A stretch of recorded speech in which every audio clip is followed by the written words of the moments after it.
policies from government.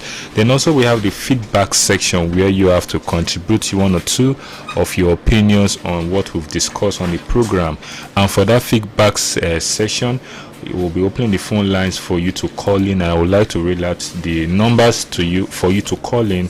We have 09022809257, 09022809257, and also we have 09161047698, 09161047698. Then also we have 0811052687. So these are the number you can use to be part of the program during the discussion segment.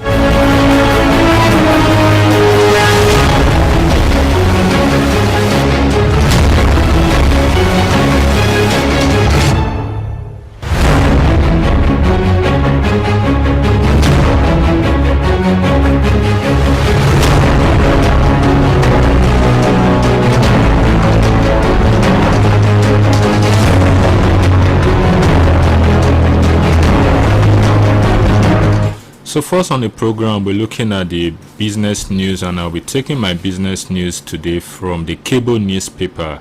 And from the cable newspaper, we have some stories. First, we have Dangote Sugar reports 276.5 billion revenue in the year 2021, which is a 28% increase from the year 2022. Then also we have coming from the CBN governor, Lagos Free Zone will decongest Apapa Tin Can Island port. Then also from Saudi Arabia, there is a lift on the ban of flights coming from Nigeria. Also, South African ruling party tackles multi-choice over removal of Russian TV station. Still from the cable newspaper, we have Osibanjo louds CIBN's contribution to Nigeria's banking sector. That CIBN is a Chartered Institute of Bankers of Nigeria. Then also Qatari investment in Nigeria to hit 500 billion naira this year, says Envoy. Then also we have a report coming from the global food prices that there's going to be a hike in the global food prices for the month of February. That's coming from the Food and Agricultural Organization, the FAO.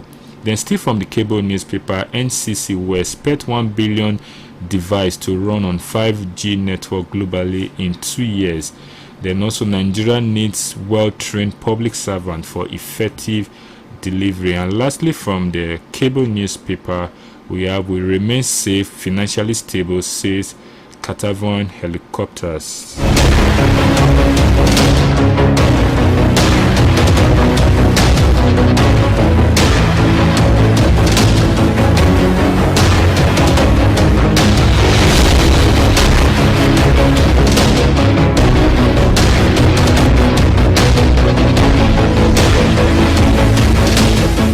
So from the business news from the Punch newspaper, we have this Ukraine-Russia war. Nigeria, others may face commodity supply disruption, says IMF. Then also NNPC releases additional 381.8 million liters of fuel. Then also World Bank project 4 trillion naira 2022 fuel subsidy. Expert predicts more loans. Then also coming from the Punch newspaper, we have Ogun threatens to revoke corrupt builders license. Ogun Trade Chamber set to host trade fair. Lagos inaugurate last man command at Lekki Free Trade Zone. Then also combat desertifications, that's a Buhari tells minister. Then also from the Punch newspaper, we have federal government 6 state commitment to end open defecation. Then also from the Punch newspaper, we have that from a commercial bank, the UBA profit rose to 153 billion naira in the year 2022. That's a report coming from that particular commercial bank. Then also mining sector contributes 5.37 trillion to the GDP in the year 2021. Then also pension asset rose by 190 billion in January. That hits about 13.6 trillion naira. Then CBN pledges to support for infrastructure in Lekki Free Trade Zone. Then lastly, I'll take from the Punch, we have improved knowledge on an emerging trend. That's the IOD tells the director.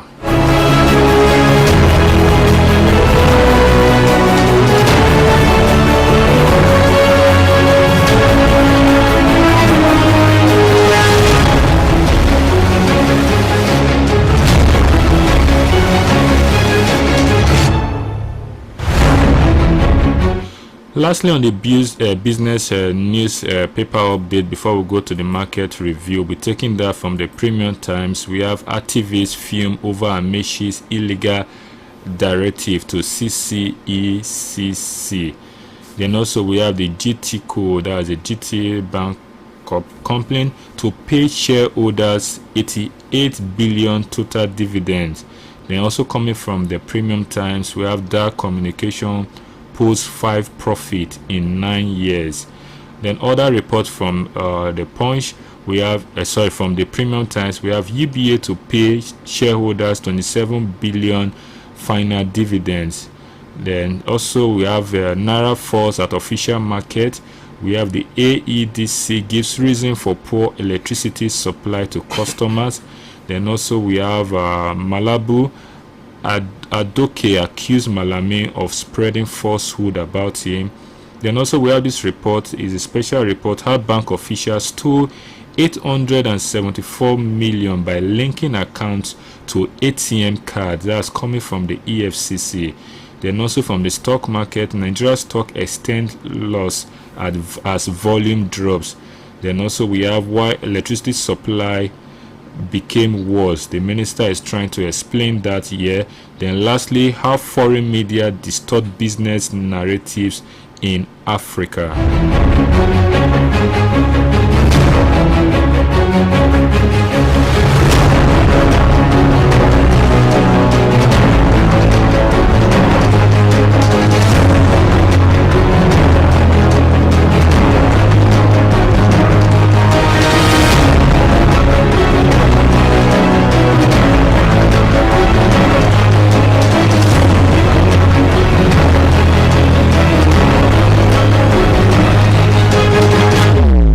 So next we'll be looking at the commodity, that's a market review, and from the commodity top performance for the week, we have about 5 top performing commodities for the week. We have that of coal performing at 15% increase, then the Brent crude oil at 9%, then we have also the crude WTI crude at 8.92%, we have the heating oil at 8.73%, then we have the gasoline performing at 7.73%. So next we'll look at the commodity price, and first on our list we'll take that of some precious metals. Currently gold is being sold at the international market at 1,991. Then we have a platinum being sold at 1,158. Then silver is being sold at $25.84. Then next is the energy commodity, and first on my list we have the natural gas being sold at 5.03, which is a 2.28% increase from the last market quotation. Then also we have the coal is being sold at 437. We have gasoline being sold at 3.79. Then the Brent crude oil is being sold as at today $128.94 per barrel, which is about 9.22% increase. Then also the WTI crude oil is being sold at $125.35 per barrel, which is 8.92% increment. Then also we'll look at some industrial metal. Aluminium is being sold at 3.849. Lead is being sold at 2,459. Zinc is sold at 4,024, and tin is being sold at 47,313. Then lastly, from this market review, we'll take some agricultural products and their prices at the international market.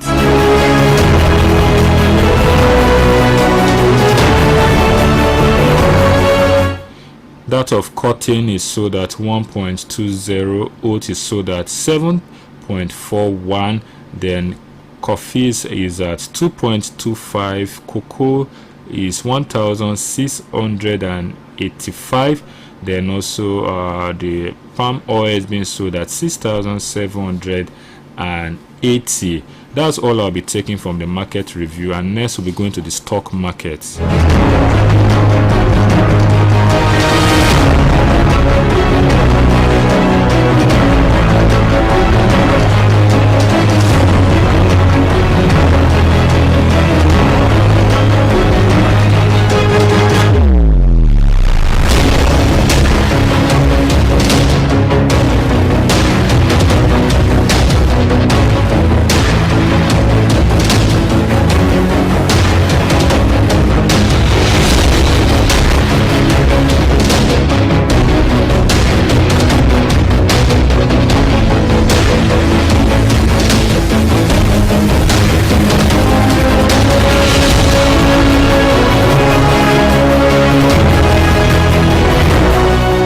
From the stock market, we'll be looking at the top performing stock in the market. We're taking the list from my update here. I have that of John Hooped, we have the Rega Insurance, we have Link Assurance, we have the Morrison Industry, we have the Chemical and Allied Production, we have the Consolidated Hallmark United Capital, you have the Vitafoam Nigeria, we have Jais Bank, we have FCMB, we have NIMET, we have International Breweries, Honeywell, Flour PLC, we have Owando PLC, we have Beta Glass, we have FBN Holdings, Transcorp, we have Dangote Smith. That's all I'll be taking from the stock market.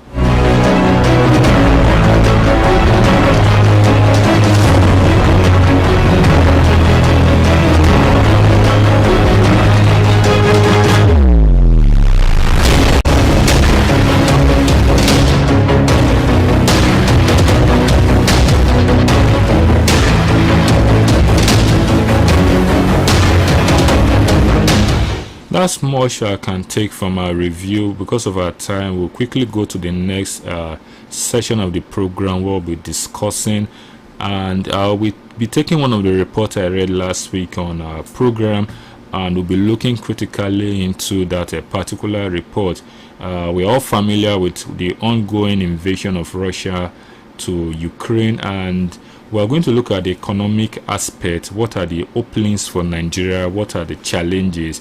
According to the report I'm having here, we have about 2 billion Nigeria-Russia trade at risk as Russia invades Ukraine, or as the war persists. I'll just pick some little story from that. Trade between Nigeria and Russia, valued at over 2 billion, is at risk as the war between Russia and Ukraine intensifies. So Nigeria also stands the risk of suffering from significant food shortage as food inflation pressure following the war which broke out between Russia and Ukraine. So we are familiar that there have been some sanctions on Russia, and what are the effects of some of these sanctions. For example, the president of France, Emmanuel Macron, and European Commission president, they have issued a sanction on Russian economy, aiming at the financial, energy, and transport sector of the economy, which contribute to the Russian economy. So there's kind of like a financial sanction on that. Then, however, Russian President Putin want business leaders in the country to work in solidarity with the government, knowing fully well that further restriction would be placed on their economy. So they are aware of that. Then the sanction could, what are the effects of some of these sanctions on Nigeria economy? So meanwhile, the recent sanctions are expected to affect Nigeria import capacity, as Russia play also important role in some international trade with Nigeria. Like I said at the beginning, there is a trade value between Nigeria and Russia which stand at over 2 billion US dollars. So Russia is one of Nigeria's top source for its imported items like some food items. We have that of the Baron wheat. So a report coming from the Nigeria Bureau of Statistics, Nigeria imported goods value at 813.19 billion, which is over 2 billion annually. So between January and September 2021, that was what the total volume of importation Nigeria had from Russia, which represents 3.7% of Nigeria total import in that same period. So what Nigeria import from Russia, there are some items we import from Russia. Although refined petroleum products account for most of Nigeria's import bill, a major item that is ever present on the top list of import items is that of the wheat, which is mostly imported from Russia. So according to the CBN, wheat is the third most widely consumed grain in Nigeria. So a further look at the data shows that Nigeria imports wheat worth over 128.1 billion naira in the over the period of 9 months from Russia in the year 2021. So it is recorded at 144.14 billion worth of wheat imported. That was the previous year. So also Nigeria imports different types of seafood from Russia, some of which include meat, blue whitings, and other fish, all in frozen forms.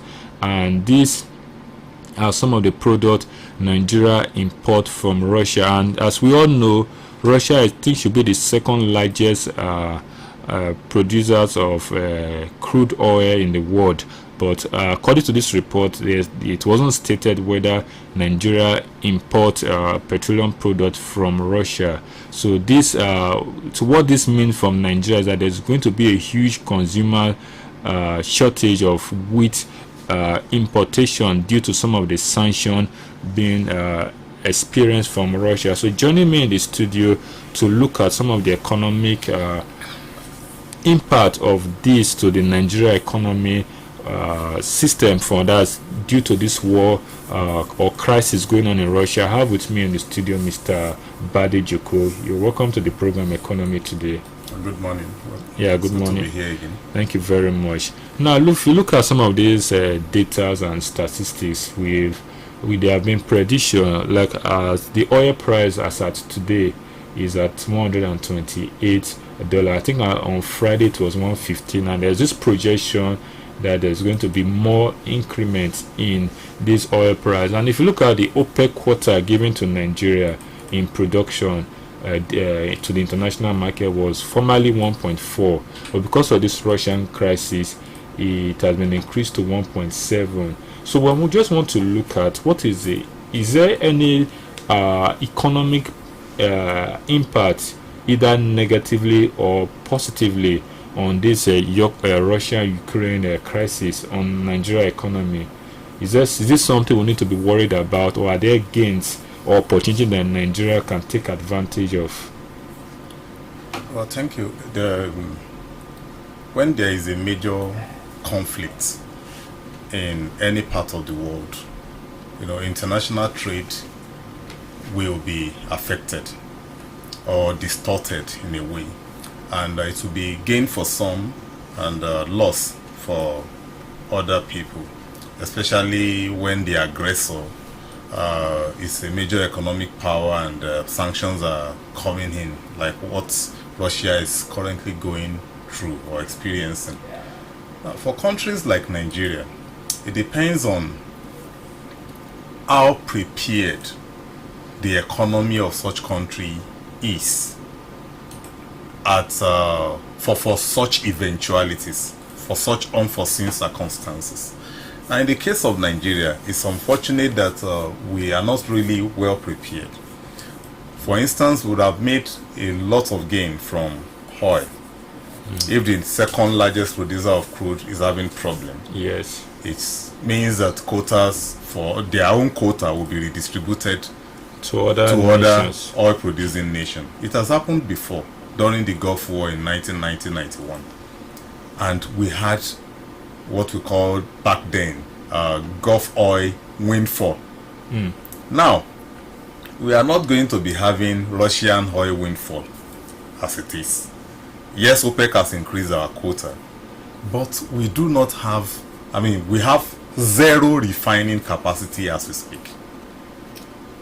That means we are going to be importing petroleum product, and it's going to affect our import. Already we have fuel scarcity ongoing as we speak. Okay. It ought to have ended according to the government. But the moment the war started, other countries where we are importing this refined product from, Belgium and the rest of them, knew that they are not going to be getting enough supply from Russia, yes, because of the sanction they've imposed on them. So they have to now be Hot. keeping their reserves and refusing to sell to countries that they used to trade with. Then they will also prioritize their European counterparts, because one thing that we need to know is that Europe is not a friend of anybody. They will never leave their own for another region. Imagine if the crisis had been in Africa or in Asia. The level of aggression that you are seeing being meted towards Russia would not be the way it is. But because Ukraine is an European country and they knew at the level of the EU, you see how EU has been so eloquent and vocal about this issue. The same EU will not be that vocal. See the way COVID-19 vaccine was distributed. It took huge noise from the WHO before these European countries will allow other regions to get the product. Now, that is what they would always do when there is a crisis. And we have 90% of African countries rely on these European countries for supplies of basic things. Now, what do we import from Russia? You've already highlighted them in your introduction. Durum wheat is one grain that is used mostly in the production of bread. Yes. Bread is a staple food in Nigeria. Even before the war started, we've had instances of bakers going on strike because they are baking at an unfavorable condition, and there's a limit to what they can fix in terms of pricing before people will begin to withdraw from consumption of such products. Now, that is one thing. Then the other aquatic products, the fishes that we also import from there.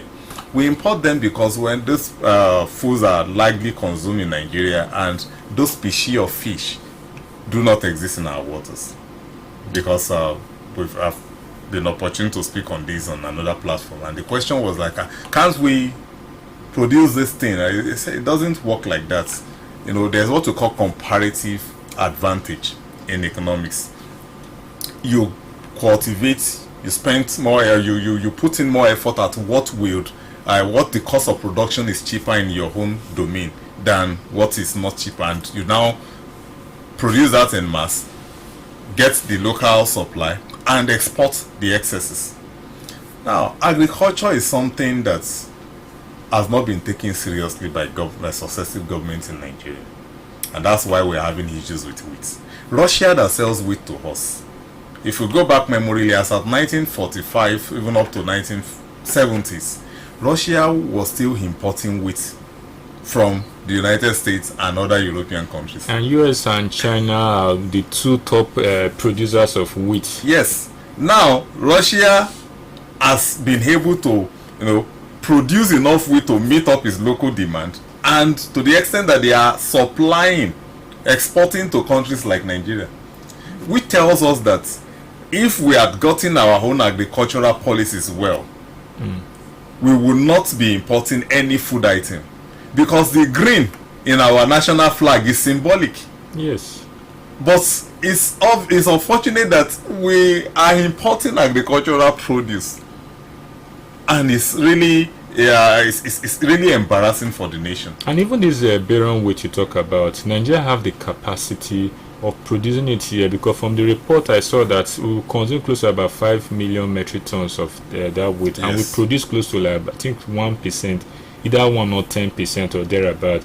So like you rightly said, isn't it not time for us through the CBN to look inward and boost our local production, so that, because if Russia could start from the scratch and they are now either the third or fourth largest producers of barren wheat in the world, can't we look inward? Because at a time like this, so that we can boost our local production. I strongly hope that the government will see this what is it called now, this problem, as something that will challenge them, because they say necessity is the mother of invention. I hope they will see this necessity as an opportunity to reinvent our agricultural policies. Why do we have shortage?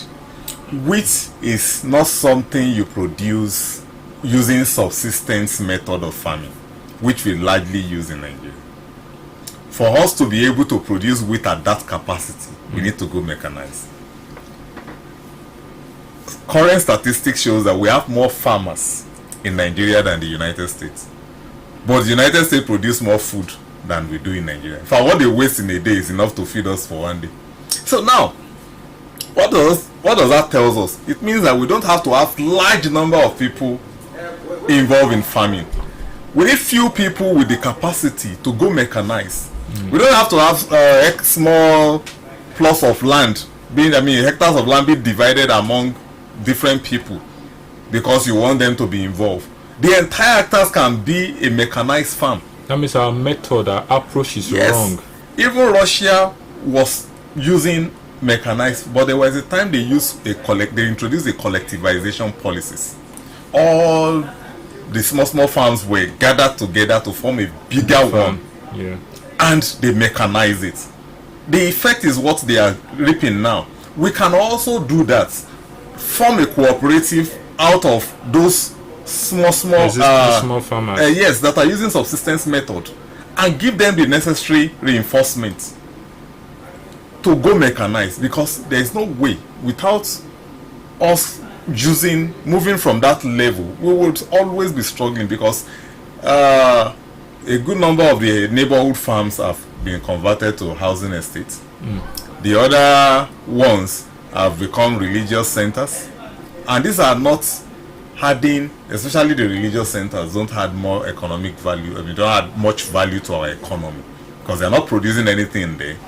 Whenever they are not gathering, the place is just there, locked up, or few activities going on there. But imagine if there is going on there too, which you and I know doesn't really add to the GDP. Yes, we are talking about what will add to our GDP. So the same thing goes for the real estate. Now, there's other product that is not listed in that report, which I mentioned in the former interview, that we also import steel from. Yes, there's Russia. A bilateral agreement with Nigeria government and Russia on this Jakarta steel, which will be affected too with this sanction, because they are advanced in steel technology, and we even import a lot of steel pellets. That has impact. We are talking about food. Construction too will be affected, because a good number of what we use in construction comes from there too. Now, the immediate measure that government can take is to, okay, fine, which alternative countries can we approach? There will be problem if there are no existing bilateral agreements as regards those products between Nigeria and those countries. If there are no existing, that means government will need to now start the bureaucratic process of getting a bilateral agreement signed, so that we can now move. But this whole thing will still take time. Yeah, to chip that in, currently Nigeria imports from United States, talking about that barren wheat, and also that, I think as at the year 2020, that was about 186 billion. Then also they also import from Canada and one other country. But I'm not really concerned about how long are we going to dwell on importation. We saw what happened 2020 because of COVID-19, where the entire world was on lockdown.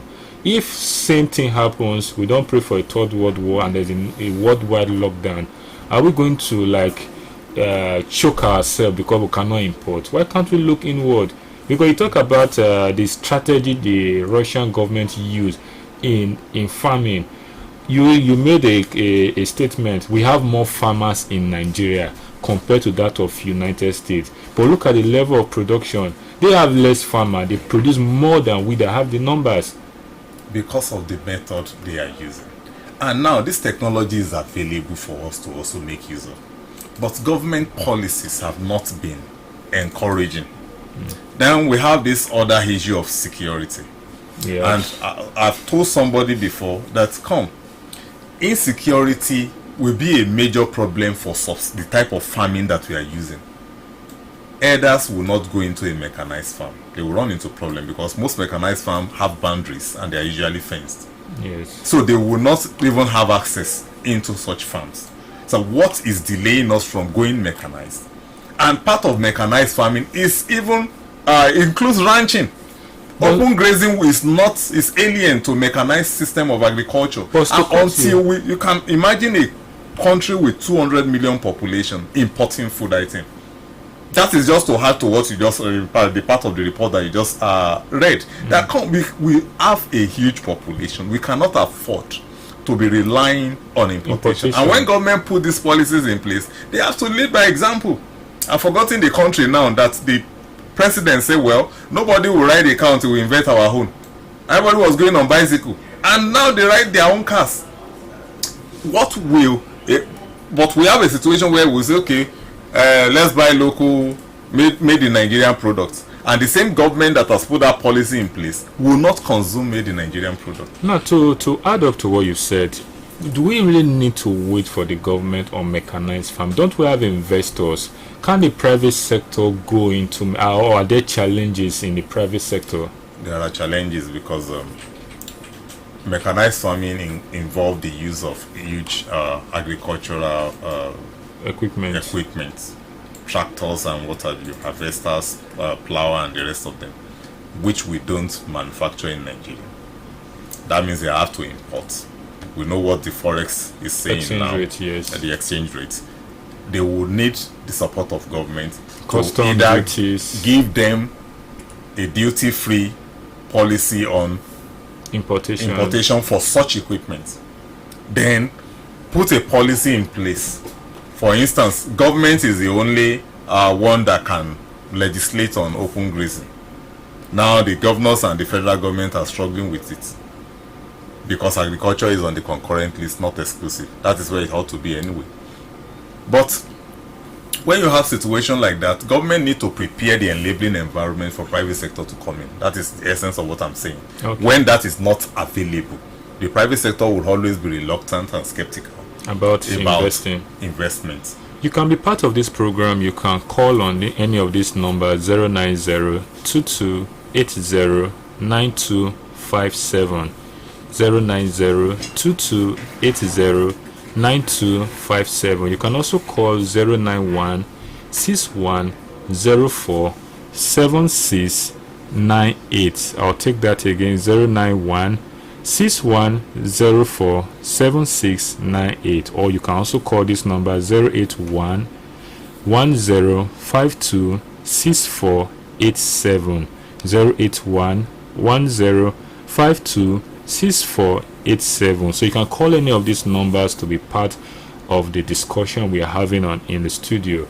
Now we've looked at the three major areas, talking about importation from Russia.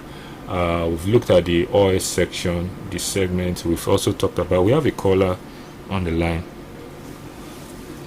Hello, good morning. Yeah, good morning. Your name and where you're calling from? My name is Kola from Italy. Okay, go on with your thoughts. Yes, you just, in fact, this is my advocacy for a very long time. The federal government is making it to funding the farmers. You see, even though it's to recover the money, it's very difficult to recover the money. So what they need to do, not even the federal government, even the state government is very, very dormant. They don't even do anything at all. So what they just need to do, I've said it already when I was invited. What we need to do, for example, if you want to mechanize agriculture in your state, you need close to 2,000 machines, farming machines. So how much do they cost? You go to the website to see how much one of them costs. You discover that 10 million naira, 20 million naira, and this government can, for just a mark like 50 billion naira, you mechanize your agriculture and will be able to produce a lot. You cannot be producing, maybe I'll hang up now, sir. In Nigeria, we have 32 million farmers, and they cannot even feed Nigeria. While in USA, they have 2 million farmers, and they are feeding USA, they are also exporting to China. Can you imagine? And what do they do? They are applying technology. What machine can do, what one machine can do, 1,000 man cannot do it. So I heard Mr. Martin say, instead of this your street letter motor park, let's fund this agriculture, this sector, and everybody will be happy for it. Thank you very much, sir. Yeah, thank you very much for that contribution. That's from one of our callers talking about the involvement, government investing into agricultural segment. What's up, another caller? Hello. Hello. Hello. Yeah, good morning. Your name and where you calling from? Yes, good morning. I'm Mrs. Oni. Okay. I'm calling from Selika Ifesumapo. I'm following your program this morning, and what I just want to say is, if even the government, there was a program that they were saying to grant people loans regarding agriculture, but they find that these people don't pay back. So tell me, how will our country grow when you borrow money and you never pay? So that one stands there. They will talk about maintenance of function. I find government does a lot of things, but when you go back to check on things, people find that a lot of money has been spent on us, and yes, nothing will come down because everybody just says, I don't care, I don't care like. So until we start orientating ourselves that whatever we have in this country belongs to us, then we'll be able to take care of it. Anything that is kept under your care, you will see it as government something, but as our thing, and we will work out together and take good care of it so that we all will be able to enjoy the good of the life. I pray God help us. Thank you so much for it. Yeah, thank you very much for that contribution. She said something very, very important. I remember we've had that issue some time ago, government giving us some of these facilities to aid farmers. Even the first caller mentioned it. And the issue is that people collect these facilities. The first caller hit the nail on the head. Okay. It's a wrong approach, and the reason is because federal government sees such money as a form of empowerment. So it's not truly an empowerment. No, that is the motive at which they are dispensing the money. And when you say empowerment, people will always see it as a free lunch. But if government see it as investment or a support fund, we don't need that much farmers in this country. The main reason why they are pushing people towards agriculture is because of our unemployment figure. And I tell you, mechanized farm can still employ other people within the same setting to do other things and not just be doing the farming themselves. The ground, yeah. You understand what I'm saying? So you can have a mechanized farm that is as big as a local government. Let's take this call. Hello. Hello, good morning. Yeah, good morning. Your name and where you're calling from? My name is Mr. Noagba. I'm calling from Bagisa. Okay, go on with your thoughts. Yeah. The issue, the last caller talking about the loan given to agricultural people, and they are now refunding it. Some of them have willing to refund it, but the money they are making from the farm is not even enough, let alone to pay what they are borrowed from federal government. What the Mr. Federal government is doing is that it's not to give loan to individuals. Federal government should do what? Mechanize it in such a way that federal government should involve in it directly and employ people, pay them salary. Like the way, for example, we have a school, federal government schools, public school, and they are teaching there. What are they doing? They pay their salary at the end of the month. That's what federal government should do. And the problem we also have in this country is that our government, our leaders, which is governor, president, once they get to that position, they don't remember all those things we are just saying on the stage. They are into their own selfishness ambition. How will I build mansion? I cannot travel out. How will I take care of my family to abroad? so that they will not suffer what they are passing through in the country. So when we are talking about increase of lives, increase of this, they don't concern them. They don't feel so anything that, oh, is anything really happening? Is the fuel really increased price? Because they don't spend their money to buy fuel. I would say somebody is a bag of rice is 20, 40, 50 something thousand naira. Did they go to market to buy? They don't know the price. So they don't feel any concern about our challenges. Yeah, thank you. That is why. Thank you very much. Thank you very much. We have another caller. Hello. Good morning. Yeah, good morning, sir. Your name and where you're calling from? I am Primate Shitu. Okay, sir. Go on with your thoughts, sir. Let me appreciate idea, and I would like to appreciate the presenter because you have helped us a lot from the news we gave and from the information we have received so far. Now, I also want to appreciate our resource person. Thank you for coming and thank you for the education. Now, we cannot discuss the stock market and we keep ignoring the aspect of exportation. You see, if we keep talking about importation, and we don't visit the courtroom of exportation, we will not be helping the agricultural sector in Nigeria.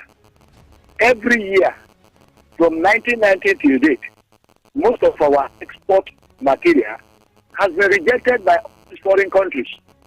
For instance, our kebab fish was rejected by America, Brazil, and Saudi Arabia.